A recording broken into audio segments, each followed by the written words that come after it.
Welcome to Remembering the Past. I have, once again, same special guest from last time, my dog Chuck, who's sleeping right next to me. I'm recording this one right after my last episode, mainly because I felt like it.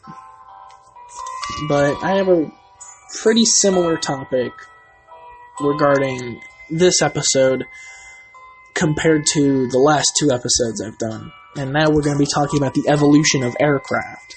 Now, this might actually lead me on to a third two-episode series on the evolution of ships and ship combat, which I feel like will round out all of this pretty well. We've got tanks, we'll get aircraft, then we'll get ships, which I think is pretty nice. Now, aircraft have a pretty interesting starting point. I'm going to split this into, I guess, three ages. We're going to split this into three separate aircraft ages. The age of the biplane, the age of the monoplane, and then the age of the jet fighter. Now, I'm pretty sure everyone knows what a jet fighter is, and I'm pretty sure everyone knows what monoplanes and biplanes are, so I'm not going to talk down to you like that. But for those who don't know, biplanes usually have two sets of wings, monoplanes have one set of wings, and jet fighters have jet engines. There you go. Now, planes started off pretty interestingly. I'm sure you all know who the Wright brothers are, so once again, I'm not going to talk down to you like that. But biplanes, in regards to war, they started off being reconnaissance planes and artillery spotters. They usually weren't armed with any weaponry, and they were usually pretty crappy and put together with duct tape and spit. They were not tough at all. They were very fragile. They were very tricky to fly. They were just a hassle to deal with all around. But without these early age biplanes, you wouldn't have modern day jet fighters. So, there you go. But very quickly, pilots started taking pistols up with them and going after other country. Very specifically, I think it was German pilots who started doing it first. German pilots in World War I started bringing up pistols with them to go hunting British artillery spotters. They would fly up next to them and shoot at each other with pistols, which I find very funny. And very quickly, countries in World War I started realizing that these plane things that they've been using could be pretty effective if we put machine guns on them. So they decided to put machine guns on them. And thus the fighter plane was born. And then they had another interesting thought. What if we make the biplanes even bigger, give them more engines, and then strap a bunch of bombs of high explosive under them, and you can drop high explosive pretty accurately from a couple thousand feet in the air? So they did. They made multi-engine biplanes and strapped bombs under them, and they created bombers. A lot of different weaponry was fitted. Rockets were fitted. They were not very common, but some countries did fit rockets to some of their aircraft. Some countries even fitted basically darts. They put hundreds of little darts under bombers and would fly them over enemy lines, like along the trench line, and release all of these darts. You can imagine how dangerous it is for the enemy when you're releasing hundreds upon hundreds of little darts onto their trenches, falling from the sky on top of them. If you've ever played lawn darts, you know how dangerous that is. Now, moving on from... At this point, some monoplanes were being developed. Germany were developing a couple different monoplanes. They were pretty ugly. They were not very appealing to look at. But monoplanes kind of got their start during World War I. Now, aircraft in general during World War I were, like I said before, they were fragile, they were tricky to fly. A lot of pilots didn't have much experience going up on their first combat missions. So a lot of pilots didn't even come back from their first mission. They either got shot down, crashed, shot down from other planes. It was just not a very pleasant experience. You either learned quickly or died young. It was... You would not want to be a pilot in World War I, is what I'm trying to say.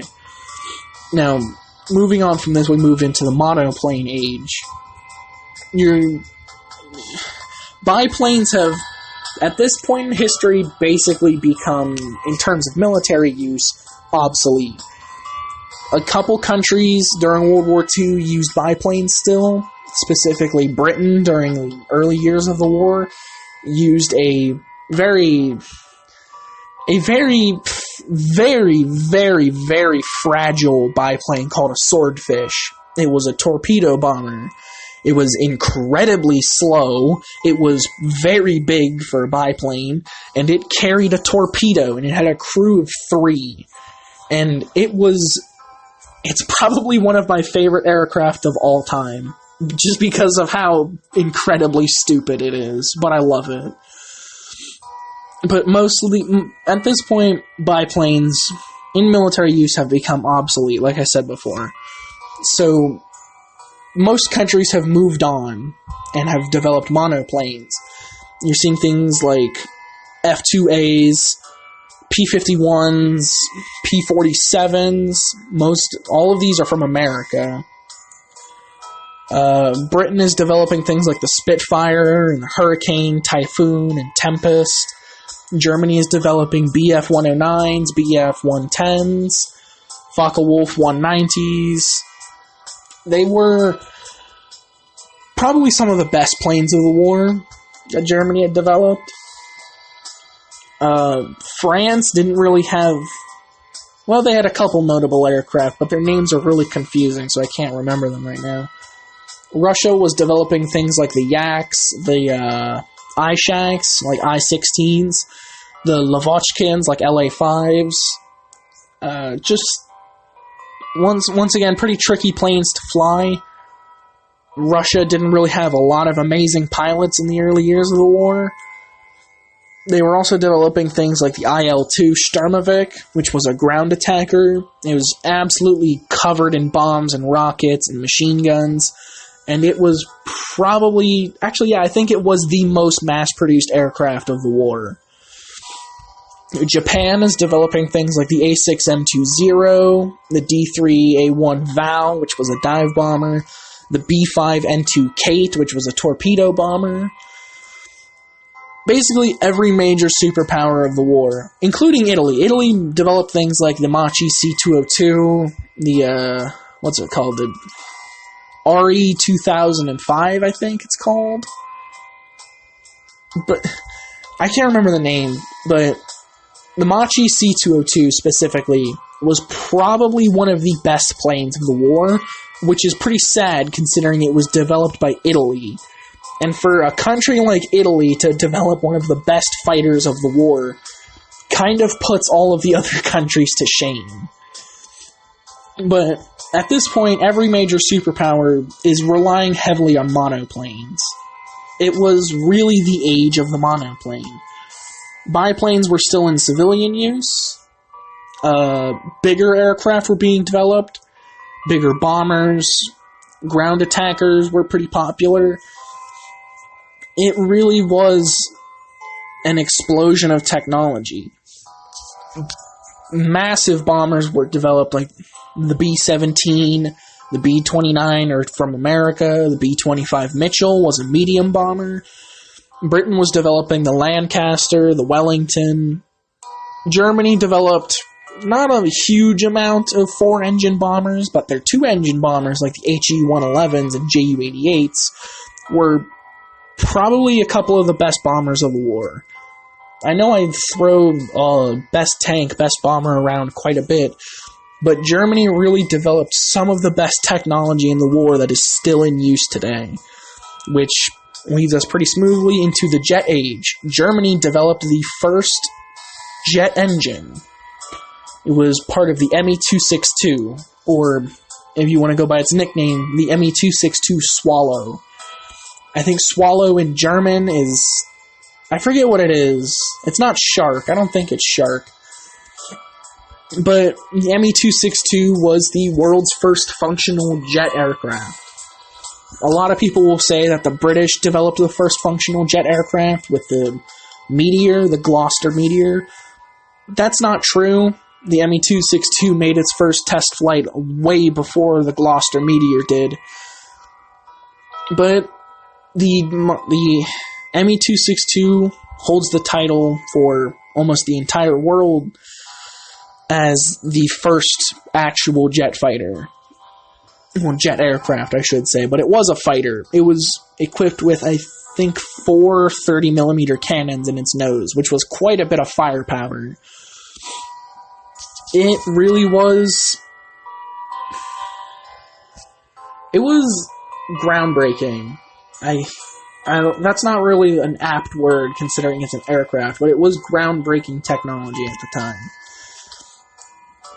Jet engines were pretty crappy at this point. They overheated quickly, they guzzled up fuel faster than you can believe. They were not very efficient or cost-effective. But in the 50s and 60s, jet aircraft took off, literally. They kind of took over everything. Every single country was trying to develop faster and faster aircraft. America was the first man to go... Chuck Yeager was his name. America holds the title as the first country to go supersonic, which was breaking the sound barrier, of course. Jet aircraft, they were too fast for their own good, literally. It's split up into different ages for the jet age, but at this point, I think it's the second generation where you can have aircraft go supersonic, but they're really not effective in any other form. They're not effective in combat, they're really just built to go as fast as possible. Aircraft were basically exploding in terms of technology in the 60s. Things like the F-4 Phantom, MiG-15s, and MiG-17s, they were pretty insane, considering the technology at the time. Things very quickly escalated in terms of technology when things like the F-4 Phantom and MiG-21 were developed, which were probably two of the most popular aircraft of the Cold War. The F-4 Phantom from America and MiG-21 from Russia, respectively.